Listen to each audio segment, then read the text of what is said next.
Roxby Downs is a town in the middle of nowhere that's only been there for 30 years now, and it's a place that exists for only one reason, because of a mine where they mine a bunch of stuff, including a lot of uranium that gets used to make yellow cake, that gets used to make fuel rods, that gets used to make electricity, and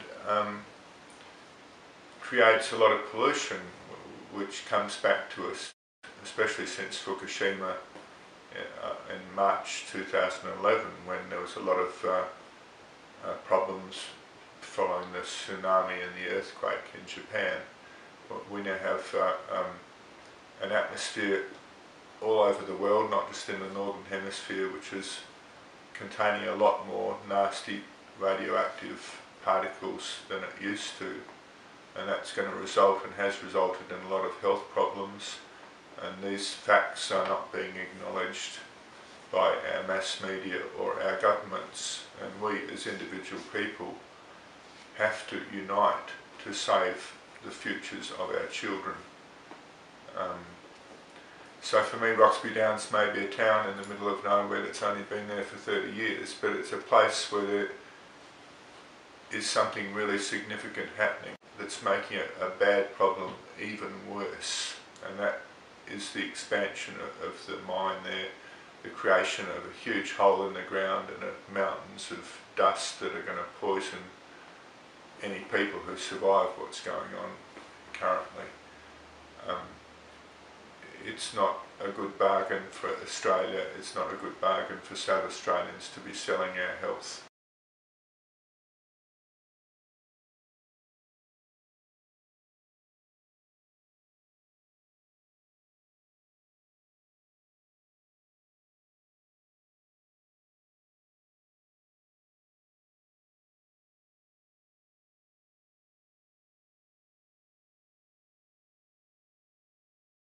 Places in the world where uranium has been mined are devastated by it.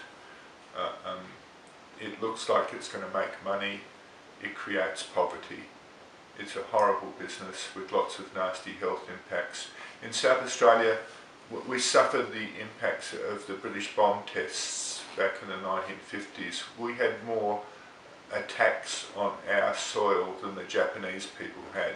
They only had 2 atom bombs dropped on their people. We had fallout from lots of explosions of British atomic bombs in Australia, and that poisoned the people of my generation,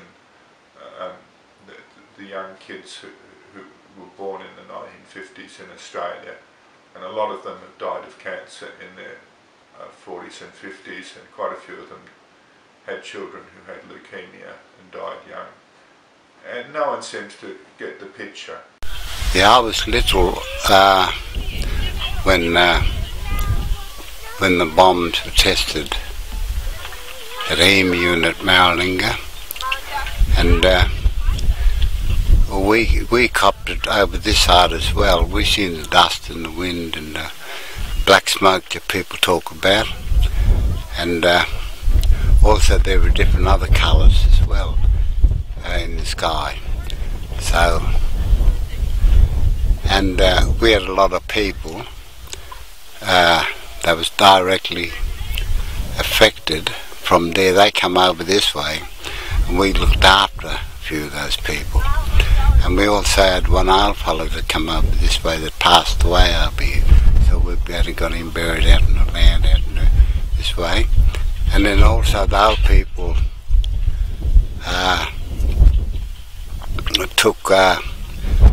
helped those other people go back, get out of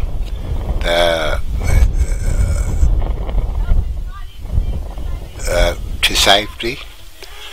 So they've it was hard to get away from it because this dust and wind was hundreds and hundreds of a mile wide and long, and back then we were only walking, we didn't have cars or any other way of getting away. Plus we didn't have phones like people got nowadays, couldn't ring up anybody. And also as I grew up, after the bomb and all that stuff, a lot of my old people got blind, and you could see the effect. Their eyes were pussy and sore, and they couldn't even recognise me when I was taking feeds and wood and water and stuff like that.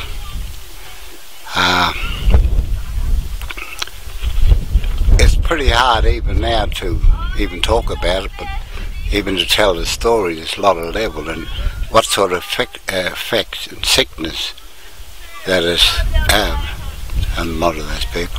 And a lot of old people, them they've passed away since then. And I'm sure we lost a really lot of people. And I'm sure that those people would have been affected from that, would have died from that sickness, from that poison that they